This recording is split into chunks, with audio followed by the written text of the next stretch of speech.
આ આપણી ગૌરી છે અને જે આપણે પહેલી જ ગા લાવ્યા હતા ગોદાવરી એ આપણે ગામમાં લઈને ગામમાંથી લીધી હતી. આપણને બહુ સારી એવી ગા આપણને મળી ગઈ. આપણી ગૌશાળાનું સ્ટાર્ટિંગ હતું ને ત્યારે આપણને પહેલી ગા ગોદાવરી મળી અને એની આપણે આ વાછડી છે એનું નામ આપણે ગૌરી રાખેલું છે. પણ એટલી પ્રેમાળ અને એટલી દયાવાન છે કે આપણે પડખે ગયા એટલે આપણને એકલો પ્રેમ જ આપે છે.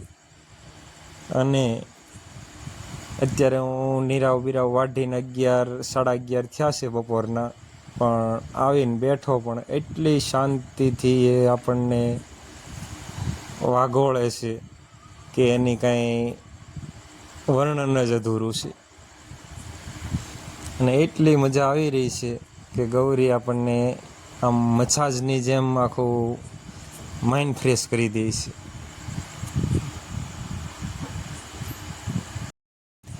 ગૌરી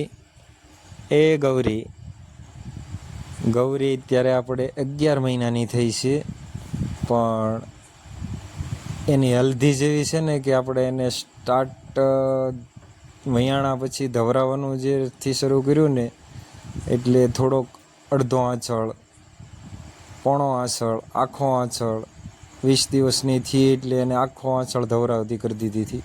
પછી આપણે એને 2 આંચળ ધવરાવવાનું ચાલુ કર્યું એટલે 1.5 થી 2 આંચળ સુધી ધાવવા મળી. એટલે 3 મહિના સુધી આપણે એને 1.5-2 આંચળ એમ ધવરાવ્યા.